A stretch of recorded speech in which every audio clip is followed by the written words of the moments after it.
2025년 가을, 서울 한복판에서 작은 카페 안, 나는 커피를 한 모금 마시며 뉴스를 바라보고 있었다.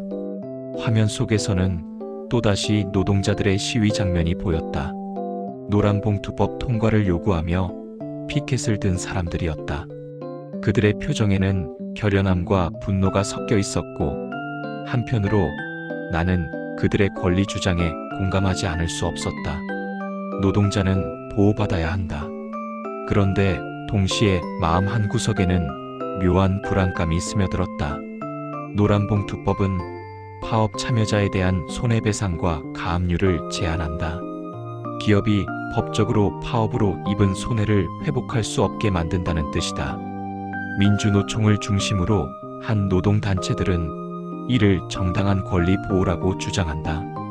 과거 수많은 노동자가 불법 해고, 부당한 압박, 소송 위협에 시달렸던 경험이 있었기에 그들의 요구가 완전히 틀렸다고 말할 수는 없다. 하지만 생각해보면 한 나라의 경제가 건강하게 돌아가기 위해서는 노동자 권리만큼이나 기업 활동도 보호받아야 한다. 법안이 국회를 통과하면 기업들은 그 즉시 손해에 대한 불확실성을 떠안게 된다. 파업이 발생하면 설령법이 정당성을 인정한다 하더라도 기업은 생산 차질과 비용 부담을 회피할 방법이 없다. 해외 투자자는 이를 보고 한국은 투자 리스크가 크다고 판단할 것이다. 실제로 글로벌 시장에서 한국 기업은 이미 높은 인건비와 빠르게 변하는 정책, 환경 속에서 경쟁력을 잃지 않기 위해 발버둥치고 있다. 노동자 권리를 보호하는 것도 필요하지만 경제를 지탱하는 기업마저 올가매면 결국 모두의 삶이 위험해진다. 그 순간 뉴스 화면이 바뀌었다. 쿠팡의 새벽 배송이 제한될 것이라는 보도였다. 기사에는 노동자 과로 방지와 안전 확보라는 명분이 적혀 있었다. 누구도 과로로 인해 쓰러지는 일을 원하지 않는다. 하지만 새벽 배송은 한국 전자상거래의 경쟁력 중 하나였다. 야간 배송 체계가 무너지면 기업은 물류 효율을 잃고 비용이 상승한다. 소비자는 상품을 제때 받을 수 없게 되며 경쟁사보다 뒤처지기 시작한다. 장기적으로 한국 이커머스 산업은 글로벌 경쟁력에서 뒤처질 수밖에 없다. 나는 창밖을 바라보았다. 도시는 여전히 바쁘게 돌아가고 있었다. 택배차가 거리를 달리고 편의점과 마트에는 새벽에도 물건을 받으려는 사람들이 줄을 선다. 그러나 정책이 바뀌면 이 풍경은 바뀌게 된다. 노동자의 권리와 안전을 보장한다는 명분 아래 한국 경제의 숨통을 조이는 법안이 만들어지고 있다. 법안 자체는 누군가를 보호하기 위한 것이지만 구조적으로 보면 기업 경쟁력을 약화시키고 투자와 생산성을 떨어뜨리며 결국 일자리와 소득에도 영향을 준다. 나는 머릿속으로 시나리오를 그려보았다. 노란봉투법이 시행되고 새벽 배송 금지 법안이 통과된 뒤의 한국이다. 일부 노동자는 보호받고 그들의 권리는 지켜진다.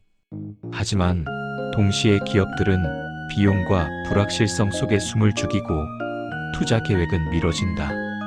글로벌 경쟁에서 밀린 기업들은 생산을 해외로 이전한다.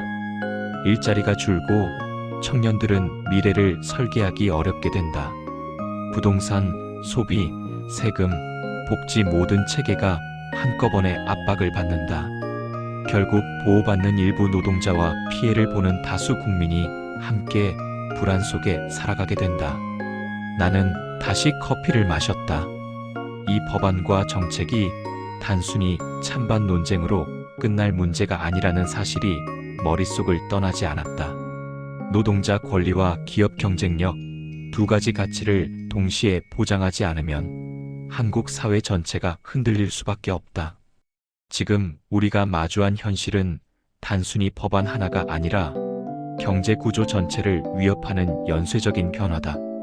법안과 정책이 만들어지는 과정을 지켜보면서 나는 깨달았다.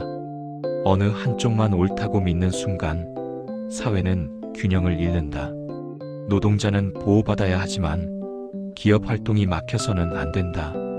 한국 경제는 이미 인구 감소, 고령화, 기업 해외 이전, 부동산 부담 등 여러 구조적 문제를 안고 있다. 그 위에 경쟁력을 약화시키는 법안과 규제가 추가되면 사회 전체가 한순간에 흔들릴 수 있다. 카페 밖으로 나서며 나는 멈춰서서 서울 도심을 바라보았다. 수많은 기업의 사무실 불빛, 물류센터의 자동화 라인, 거리에서 택배를 기다리는 사람들. 이 모든 것이 한국 경제를 지탱하는 핵심 요소였다. 하지만 법과 정책이 의도와 달리 균형을 무너뜨린다면 이 빛나는 도시도 언젠가 흔들릴 수 있다. 노동자 권리와 기업 경쟁력 두 가치가 함께 지켜질 때 비로소 한국 사회는 미래를 향해 안정적으로 나아갈 수 있을 것이다. 나는 천천히 발걸음을 옮겼다. 법과 정책, 권리와 책임, 보호와 경쟁력. 이 모든 것이 균형을 이루지 못하면 한국 경제와 사회는 생각보다 빠르게 흔들릴 수 있다는 사실을 마음 깊이 새기며 길을 걸었다.